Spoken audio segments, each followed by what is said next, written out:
Så nu er vi på vej ud og handle, så I ved, hvad man skal handle, når man er ude og shoppe lækre råvarer. Og vi er på vej ind i Rema 1000, og grunden til, at vi gør det, det er fordi, at vi godt kan lide at købe mad på budget, så det ikke bliver alt for dyrt. Og så har de en masse gode varer, som er rigtig nemme at tilberede. Let's go!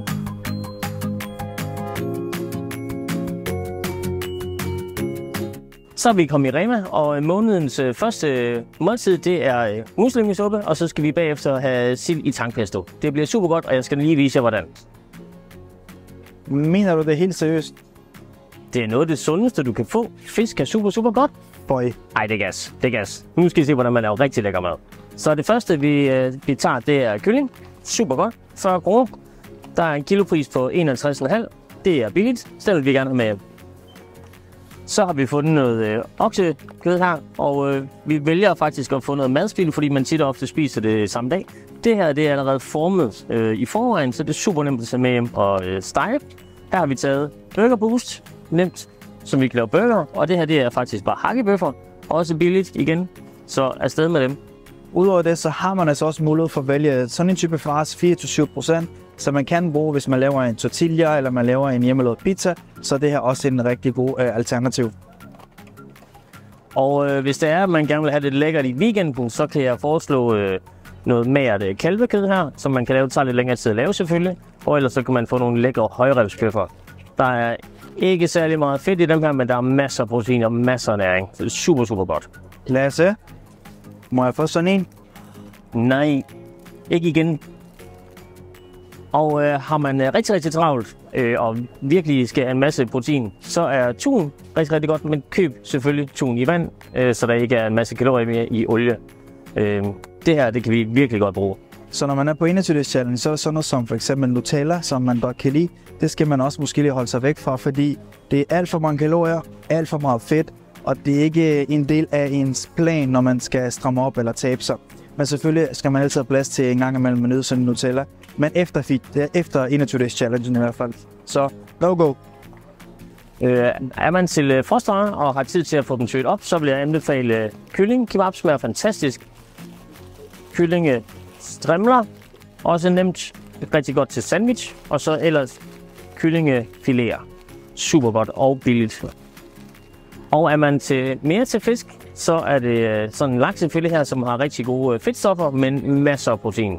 Smager helt fantastisk.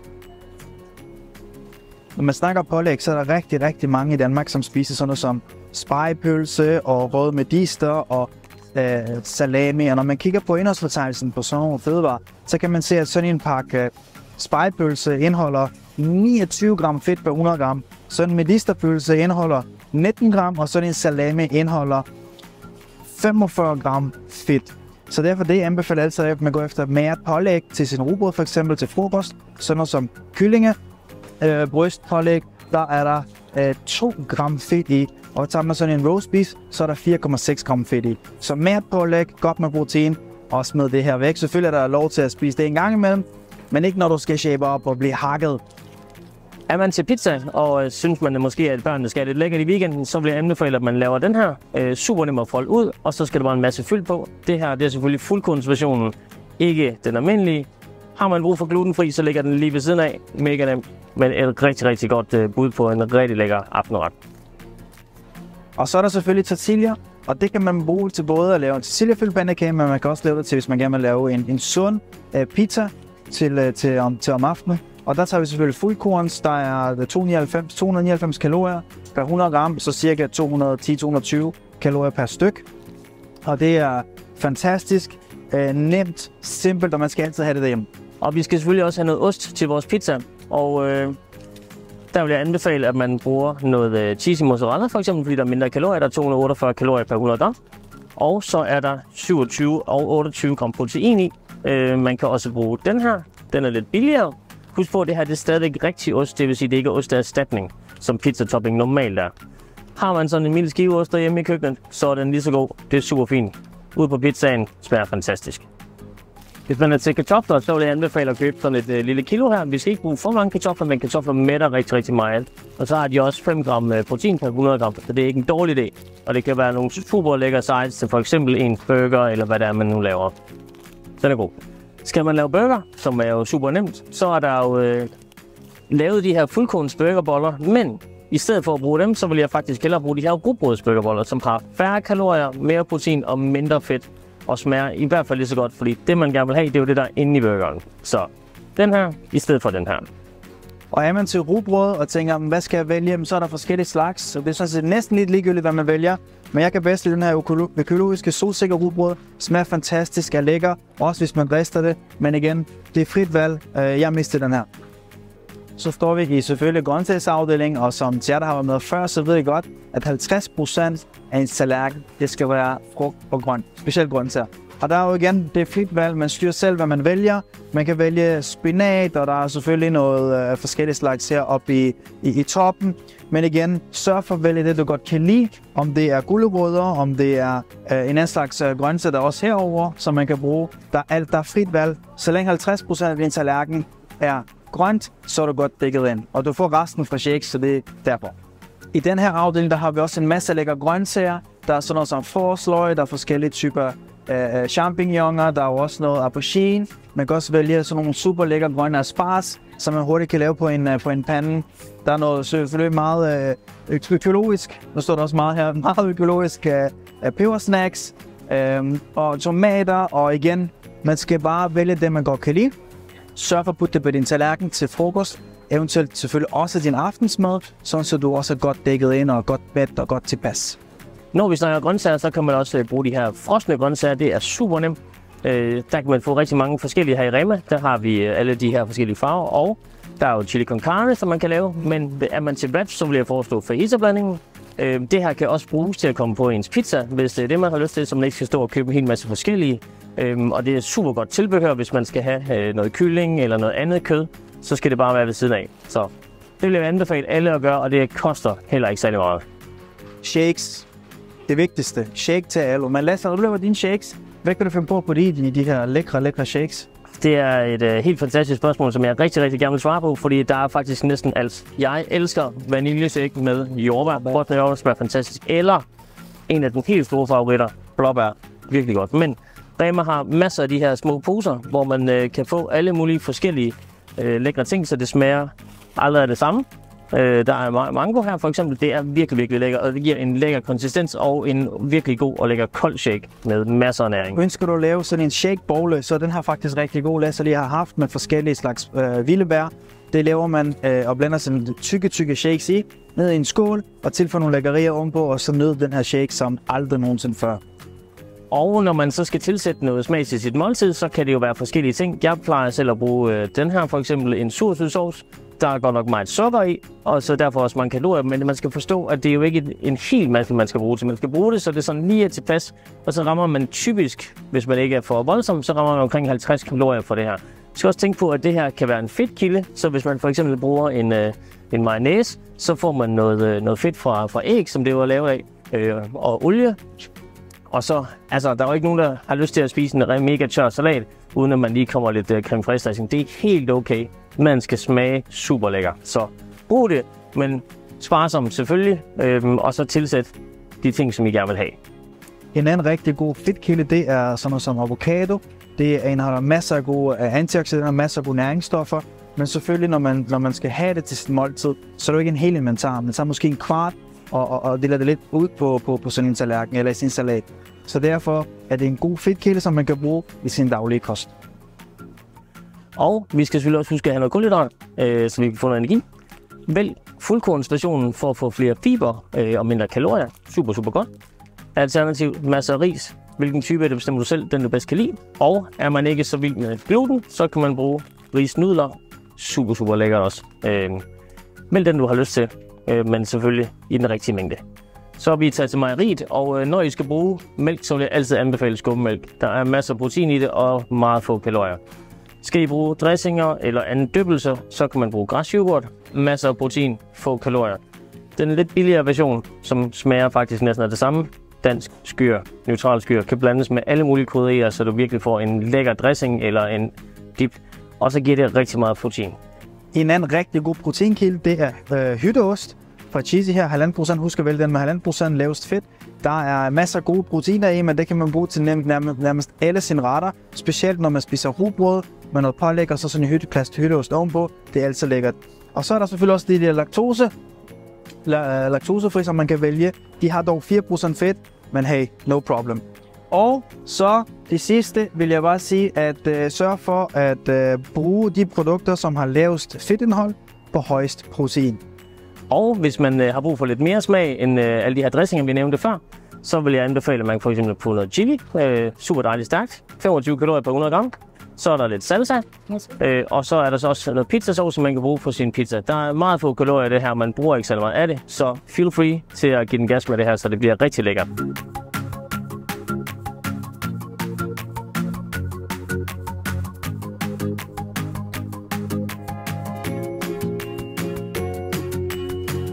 Rema.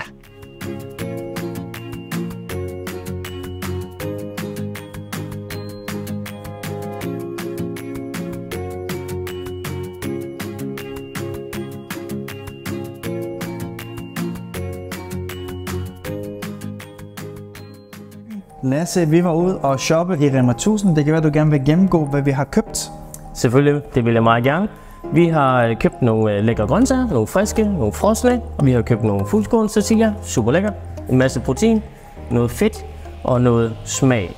Og fordi at vi har været ude og købe de her dejlige ting, så vil jeg lige fortælle, at normalt så vil man gå rigtig meget op i, hvor meget protein, fiber, vitaminer og mineraler man får, men os som bruger Herbalife-produkterne, vi er jo dækket ind i forvejen, så vi får alle de vitaminer og mineraler, alt det protein, vi skal have, hvis vi selvfølgelig får de her 2 gode måltider om dagen.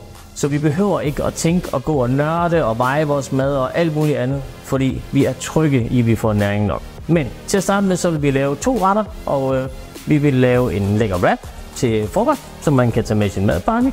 Og til aften så vil vi lave en super lækker pizza. Rød lækker, nemlig med masser af grønt, og jeg skal komme efter dig med protein. Det bliver rigtig godt. Vi glæder os.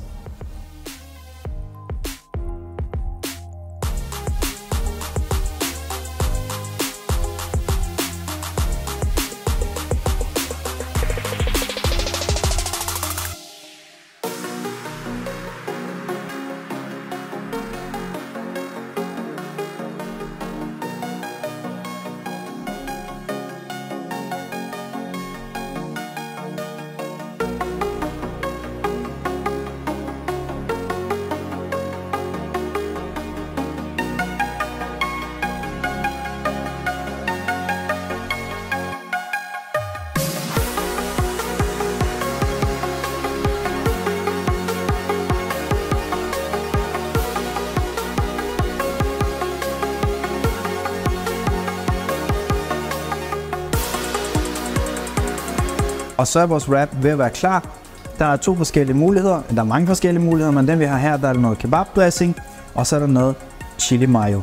Så til jer, der ikke kan tåle alt for stærk dressing, så kan I tage kebabdressing eller noget andet, men jeg går med chilien, fordi det er det, jeg bedst kan lide.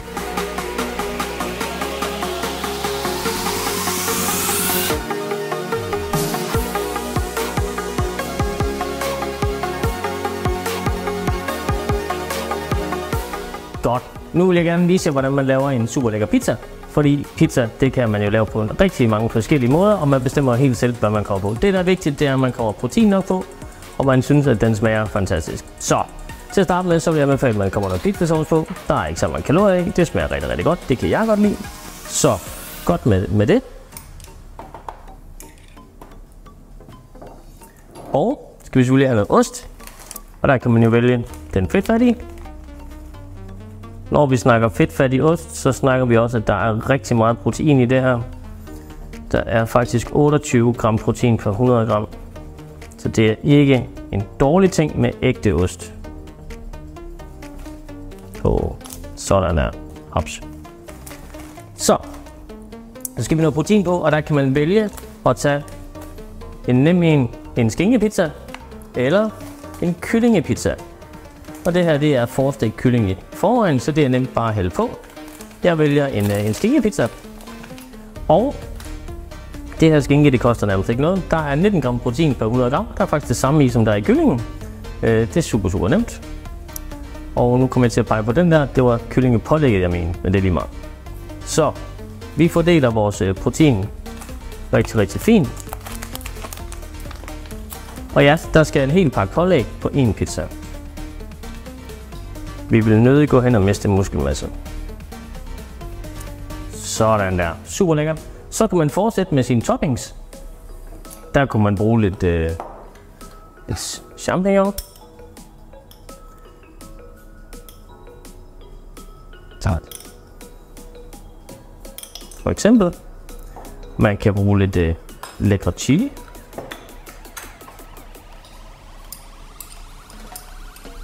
Og hvis man godt kan lide mange chilier, så giver man den bare gas på det. Man kan lade være med at hælde alt eddingen ud over sin pizza, det er også træls.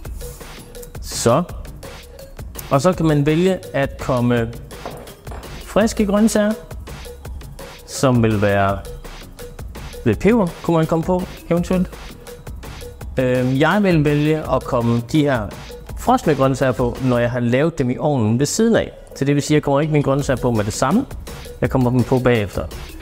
Alternativt, hvis man er mere til salat, så kan man jo tage og komme sin iceberg og andet salat på bagefter og tilføje en lækker dressing, hvis man er til den slags. Det er 2 forskellige pizzaer, så der er masser af muligheder. Det er kylling, det er skinke, og det er forskellige grøntsager, man kommer på. Det, der er vigtigt, det er bare, at man får nok kød på sin pizza, og man selvfølgelig synes, det smager godt. Jeg vil anbefale, at I bruger noget krydderi, som I har stående derhjemme alligevel. Her er noget oregano for eksempel, det smager super godt. Man kan komme lidt hvidløg på. Man kan også komme lidt chili på. Det er endnu bedre. Oven på de grønne. Fantastisk. Men det smager behag, og igen, hygge jer med det. Men det er super nemt, og det her, det tager ingen tid. Den skal bare i ovnen i 10 minutter kvarter, så er den færdig. Så lad os komme i gang med det.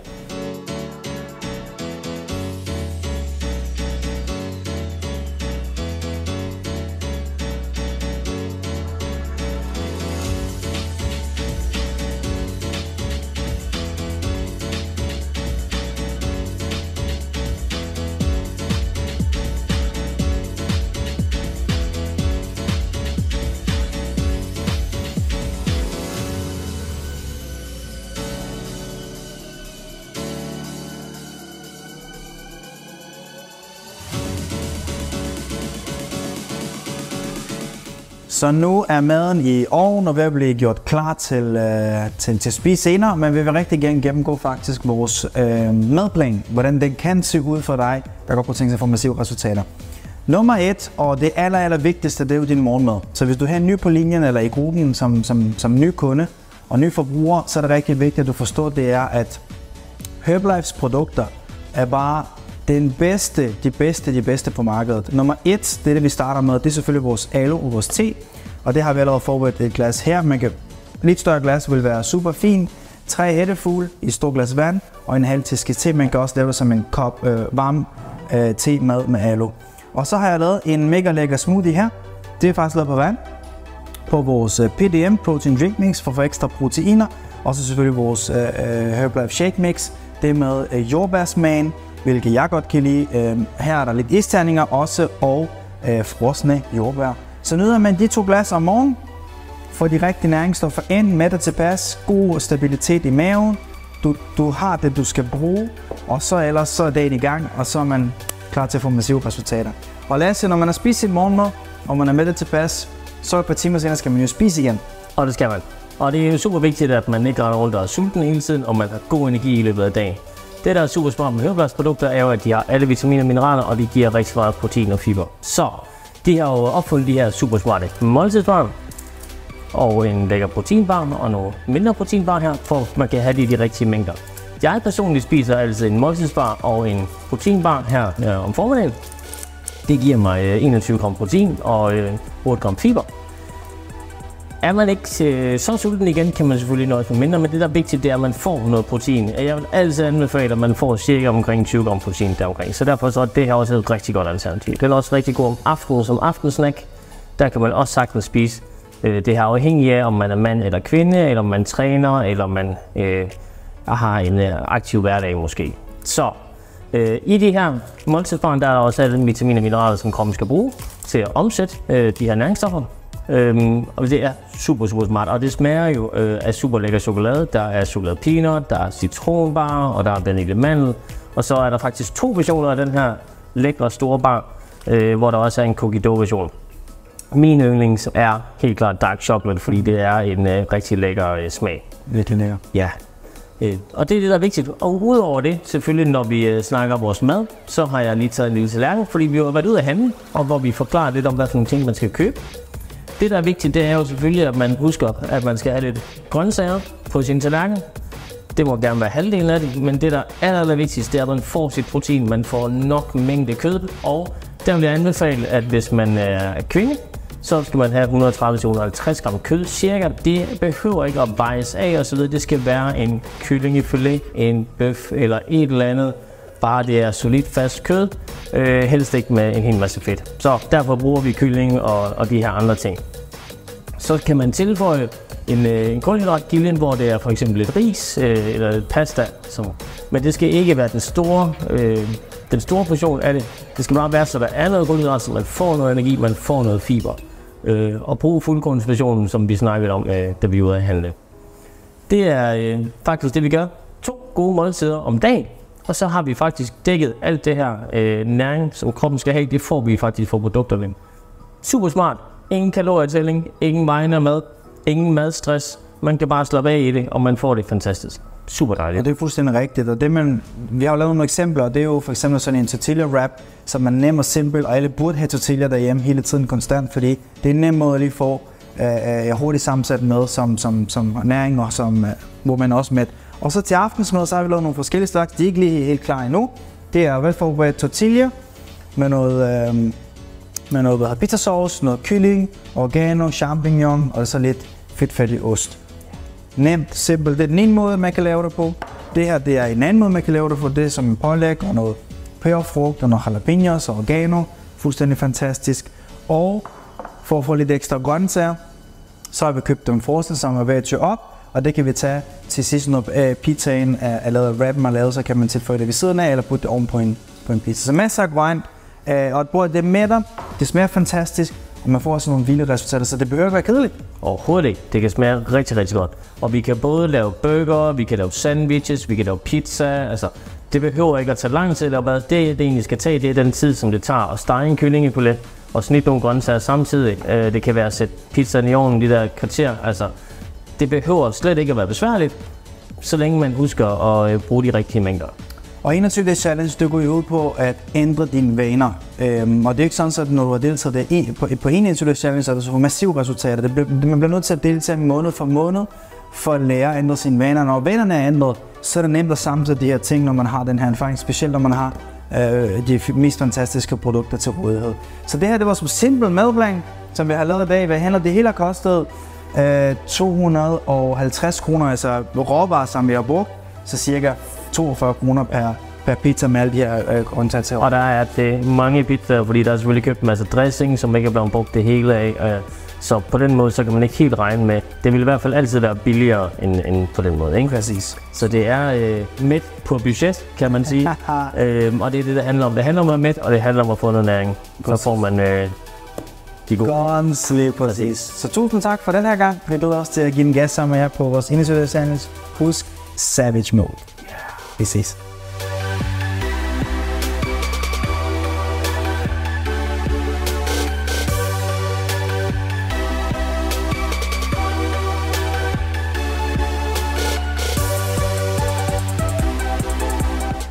Så er min pizza kommet ud af ovnen, og den skal helt sikkert lige have noget af alt det her lækre salat, jeg lige har snittet. Det bestemmer man jo helt selv, hvad det er for noget salat. Jeg kan godt lide agurk for eksempel, og lidt lækker rød peber, og lidt cherrytomater. Super godt. Og så kan man jo lige toppe den med lidt ekstra lækker dressing her. Her er lidt kebab-dressing, kunne det være. En god mængde. Se, der er ikke så meget her. Og så er den faktisk ready to eat. Super lækker og fyldt med protein og masser af næring.